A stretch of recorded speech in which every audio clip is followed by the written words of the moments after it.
I want to talk about Bo Nix and the Denver Broncos, one of the most weird teams in the AFC. They are the definition of overachievers because you look at this roster and you may say, hey, you know what? They can hone it in this season. They're still in the rebuilding stage. And they still are. But at the same time as I record this video, they're 5-4. And Bo Nix has played well up to this point. I'm not saying that he's having a great rookie season and that he will be rookie of the year, because it seems like he will not heading towards that direction. But at the same time, he's giving Denver Broncos fans a lot of faith and a lot of hope moving forward and believing in him.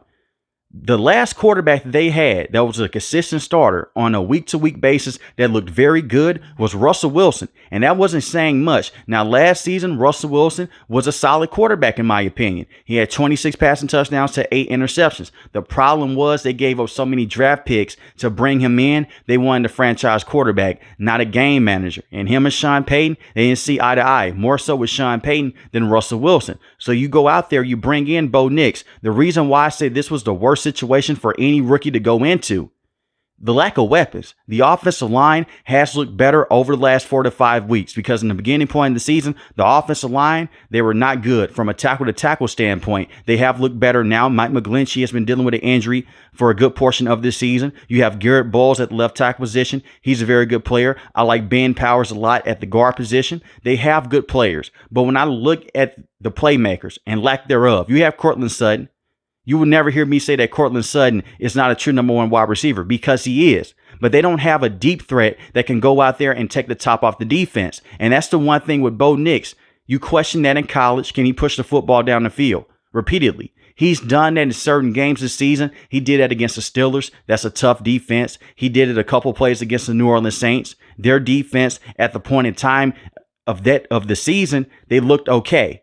They were dealing with a lot of injuries, but at the same time, they have very good defensive players, even though their head coach at the time was terrible. So Bo Nix has shown the ability to push the ball deep down the field.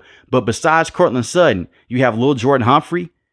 No offense to him. He's not a true number 2 wide receiver in the NFL. You have Troy Franklin as well. He's a rookie. He played for the same college team with Bo Nix in Oregon. Maybe there's something there, but right now, Troy Franklin, he's not a true number 1 or a true number 2 wide receiver either.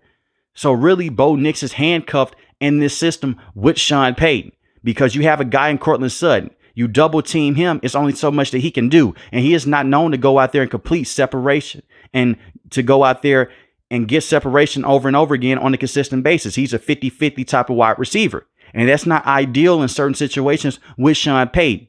And the run game has been very inconsistent this season as well. Javonte Williams is still a very good running back, but he's more so of a bruiser now. He doesn't have the same explosiveness that he once had before he tore that ACL a few years ago. And that really sucks to see, because Javonte Williams was having a good and impressive rookie season. This season, 387 rushing yards, 2 rushing touchdowns. He's averaging 3.8 yards a carry. You also have Jaleel as well, who I think is also a very good running back in his own right. 208 rushing yards, 1 rushing touchdown. He's averaging 4 yards a carry. Estime, that's another young running back that they have. They're really running this offensive system through Courtland Sutton, through their running backs in the legs of Bo Nix, because Bo Nix multiple times this season has been the leading rusher with the Denver Broncos. He was a leading rusher in the Seattle Seahawks game. He was a leading rusher in the Steelers game as well. They're having a tough time going out there and running the football against top-tier defenses in the NFL. But when you also look at these losses that they have suffered, they're by 1 score. Even though their offense is limited due to the fact you have a rookie quarterback who is getting better week by week, and the lack of weapons that they have at the wide receiving position, their strong suit is their defense. Vance Joseph has done a phenomenal job of being a great defensive coordinator this season. And the Denver Broncos defense has always been good the last decade plus. When they had Trevor Siemian as a starting quarterback, Brock Osweiler, all of those guys, their defense was never in question. And it's still not a question now. They can get to the quarterback, and they play great in the secondary. They have one of the best secondaries in the NFL and one of the best run-stopping defenses as well. The problem is, can their offense go out there and score enough points against the opposing team?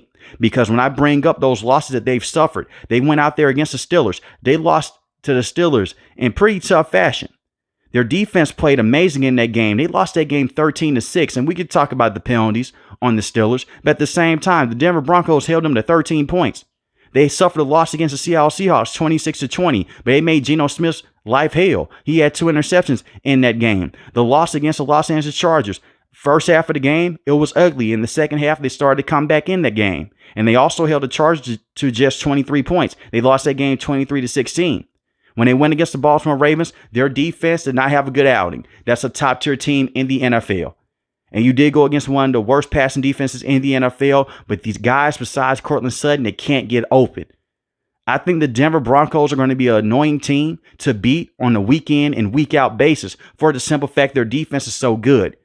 But if their offense was just a little bit better, we could be talking about a team that could be on the edge of making the NFL playoffs. Now, personally, for me, I do not believe that this team will end up with a top 5 draft pick because they're better than the Jacksonville Jaguars. They're better than the Carolina Panthers. They went out there and they destroyed the Carolina Panthers a couple weeks ago. They're better than the New Orleans Saints, who they destroyed a couple weeks ago as well. They're better than Tennessee Titans and the New England Patriots. Those are 5 teams right there.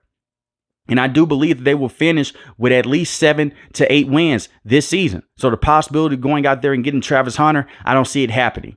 I know that's the dream situation. Get the kid from Colorado. He gets to stay in Colorado. I don't see it happening. But I do see them drafting a wide receiver in the first round. And you're going to have to do that because they're limited on the salary cap. When they cut Russell Wilson, it put them in salary cap hell for this season and next season as well. But at least you have a guy in Bo Nix that you can build with moving forward. And I'm not saying that he's going to be the next John Elway, but this kid has performed very well in the tough situation that he's been put into. And this is not Sean Payton's fault. This is not Bo Nix's fault. This is what happens when the front office goes out there and you make a trade to go bring in a quarterback and you trade so much draft capital for him and you sign him to a huge contract before you saw him go out there and play a single snap. They're still dealing with the hangover of Nathaniel Hackett and that entire clown show that he was running at the time. You could say that Sean Payton went out there and he cut Russell Wilson and he was a reason for that. You can say that, but at the same time, Russell Wilson was never going to be the long-term starter for the next 5 to 10 years with the Denver Broncos, just based off that one season alone with Nathaniel Hackett. And I don't think that Russell Wilson is a bad quarterback by any means. But I just wanted to bring that up because that's the situation that this team is in. They can't go out there and trade for a top-tier wide receiver that's making a lot of money because they're still paying Russell Wilson for the next 2 years. And I want to give some defensive players a lot of love in this situation because pretty much the best players on their team, they're on defense. You look at a guy like Nick Bonito. He can get to the quarterback. I believe that he's their best pass rusher. He has 6 sacks on the season. They also have Jonathan Cooper as well. I like his game a lot. Those are 2 very good edge rushers that they have. They also have Zach Allen, who can now get to the quarterback on a consistent basis. And we already know that he's a top run defender with the team as well.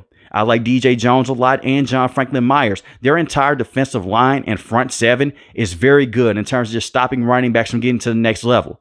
And you have a lot of linebackers that are very good in pass coverage as well. Now, Cody Barton is a weird starter for me because certain games he gets picked on a lot. Then he goes against a team like the New Orleans Saints and he goes out there and he looks phenomenal. I'm not going to say he's a superstar linebacker because he's not, but he's a veteran for a reason and he's been around the NFL. So I believe for just this season, he's okay where he's at. When I look at the secondary, Patrick Surtain is the best cornerback in the NFL. When he's fully healthy. The man had a pick 6 against the Las Vegas Raiders. He went out there and he looks phenomenal on a week in and week out basis. He can cover out your number 1 wide receiver. You also have other good players in the secondary as well, like Jaquan McMillan, who's very good inside that nickel. Let's not forget the season that he had last season as well. You have Brandon Jones at the strong safety position. So this defense, they're dominant.